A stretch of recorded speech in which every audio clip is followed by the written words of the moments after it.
Hi friends, welcome to our channel. ఈరోజు మనము రామచిలుక అనేటువంటి పక్షి గురించి కొన్ని ముఖ్యమైన విషయాలు తెలుసుకుందాం.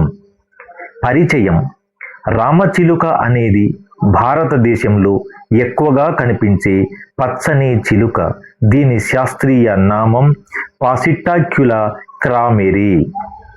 దీని యొక్క రూపురేఖలు చూసినట్లయితే ఇవి ముదురు ఆకుపచ్చ రంగులో పొడవైన తోకతో ఉంటాయి. వీటికి ఎర్రటి వంపు తిరిగిన ముక్కు ఉంటుంది. మగ చిలుకల మెడలో గులాబీ నలుపు రంగు రింగు ఉంటుంది. ప్రత్యేకత. పేరు వెనుక కారణం. రామచిలుకలని పిలవడానికి ప్రధాన కారణం అవి రామ అనే నామాన్ని స్పష్టంగా పలుకుతాయని నమ్మకం. అంతేకాకుండా హనుమంతుడిని కలిసేందుకు శ్రీరాముడు చిలుక రూపంలో వచ్చాడని ఒక ఆధ్యాత్మిక విశ్వాసం కూడా ఉంది. ఆహారము మరియు అలవాట్లు. ఇవి పండ్లు, గింజలు, బెర్రీలు తింటాయి. ఇవి చాలా శబ్దం చేస్తాయి మరియు గుంపులుగా ఫ్లోక్స్గా జీవించడానికి చాలా వరకు ఇష్టపడతాయి. ఆవాసం. ఇవి అడవులతో పాటు పట్టణాలు, గ్రామాలలో కూడా బాగా అలవాటు పడి జీవిస్తాయి.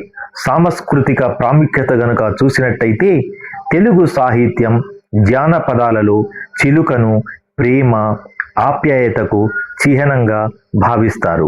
చిలక గోరింకల్లా ఉండండి అని దీవించడం మన సాంప్రదాయంలో ఒక భాగం. అవగాహన. రామచిలుకలు బోనులో ఉంచడానికి కాదు, స్వేచ్ఛగా ఆకాశంలో ఎగరడానికి ఇష్టపడతాయి. వీటిని బోనులో బంధించి వాటి యొక్క స్వేచ్ఛను హరించడం ఒక విధంగా చట్టరీత్యా నేరం కూడా. కాబట్టి ఫ్రెండ్స్, మన యొక్క ఆవాసంలో అనేకమైనటువంటి పక్షులు ఉన్నాయి. వాటిలో ఈ రామచిలుకలు ఒకటి. వాటిని మనము బోనులో బంధించి వాటి యొక్క స్వేచ్ఛను హరించకుండా వాటిని కూడా ప్రకృతిలో స్వేచ్ఛగా జీవించే విధంగా మనము వాటికి స్వేచ్ఛను ఇవ్వాలి. ఈ విధంగా మనము రకరకాల పక్షుల గురించి అధ్యయనం చేయడం వలన మనకు అనేక విషయాలపైన పరిజ్ఞానం అయితే ఖచ్చితంగా వస్తుంది ఫ్రెండ్స్. ఇటువంటి విషయాల కొరకు నా యొక్క ఛానల్ను సబ్స్క్రైబ్ చేసుకోండి ఫ్రెండ్స్.